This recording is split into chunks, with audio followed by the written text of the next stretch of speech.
Oui, cela fait 10 ans en fait que l'INP a bien compris l'enjeu associé au TICE. Mais je crois que finalement, ce n'est que récemment qu'on a pris conscience de l'organisation qu'il fallait mettre en place pour cela. Et aujourd'hui, je suis très content de dire qu'autour de la vice-présidence TICE, puisque c'est bien à ce niveau managérial que nous avons installé la fonction, vice-présidence TICE, l'implication totale de la direction des systèmes d'information, dans tous les aspects technologiques, logiciels, hardware qui sous-tendent cette activité, et puis bien sûr avec un troisième pivot qui est l'innovation pédagogique, confiée aujourd'hui donc au directeur de l'ANSAT, qui montre bien à quel niveau d'importance on a positionné ces trois aspects. Je crois que voilà, ça c'est l'organisation efficace. Que pensez-vous des enjeux et des perspectives des TICE au sein de l'INP?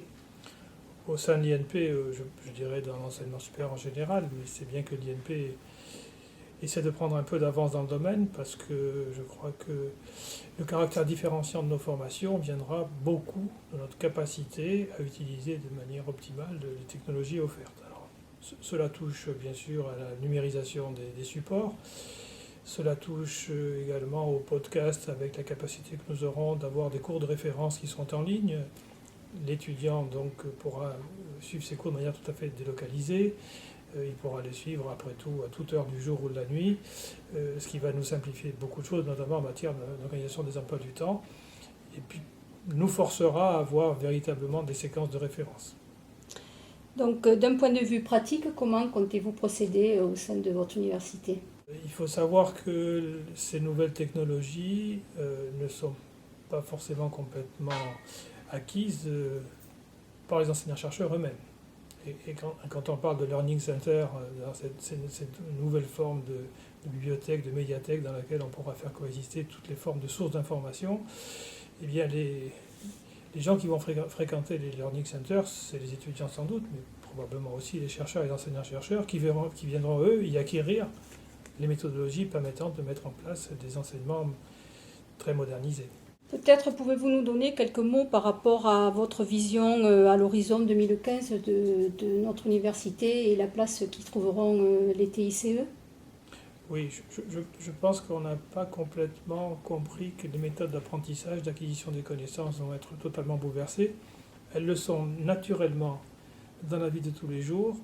Et lorsqu'on voit comment les enfants font l'apprentissage d'outils complexes par les usages qu'ils en retirent, je pense en particulier aux jeux vidéo, on s'aperçoit qu'ils ont une approche intuitive, qu'elle ne passe plus par un effort objectif d'apprentissage, je répète, j'apprends par cœur, je récite, puis tout ça disparaît complètement. C'est par la pratique directe qu'ils acquièrent des compétences, je dirais presque involontaires. Alors, je ne dis pas qu'il faut transformer toute la pédagogie comme ça, il reste des aspects déductifs, des raisonnements, des méthodes de pensée qu'il faut installer pour que nos étudiants puissent ensuite faire différents métiers, évoluer dans leur savoir. Mais cette part-là, de cette capacité d'apprentissage implicite, il faut vraiment la développer. On sait aujourd'hui que la transcription sérieuse des jeux vidéo s'appelle Serious Game et que ce sont des outils qui commencent à arriver de manière, je dirais, ils déboulent carrément dans la formation. Il faudra les apprivoiser. En 2015, on ne pourra plus avoir une formation basée uniquement sur un professeur devant un public qui ensuite donne un TD ou après devant un TP. Et voilà, on aura des méthodes d'enseignement complètement inversées dans lesquelles l'acquisition des savoirs se fera par des méthodes extrêmement diversifiées, au centre desquelles les TICE. Mais après, l'enseignant sera peut-être un référent qui sera ensuite derrière pour pouvoir contrôler l'acquisition des compétences, poser des questions, renvoyer sur des connaissances de base.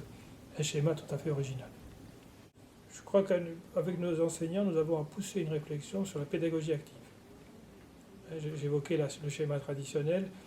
On voit bien comment ces outils vont bouleverser le fait qu'on puisse suivre un cours la nuit ou qu'on puisse faire un exercice à distance, qu'on puisse avoir des méthodes automatiques d'évaluation des exercices faits, qu'on puisse avoir des données statistiques sur ce que font les étudiants par rapport à un ensemble d'exercices. Donc on sait qu'on a des tas d'outils nouveaux. Je ne suis pas sûr qu'on a une vision bien intégrée et que la pédagogie active soit quelque chose qui ait un sens très précis pour nous. Voilà, ça c'est un chantier important. Très bien, nous vous remercions, Monsieur Donc, je vous Casamata. remercie.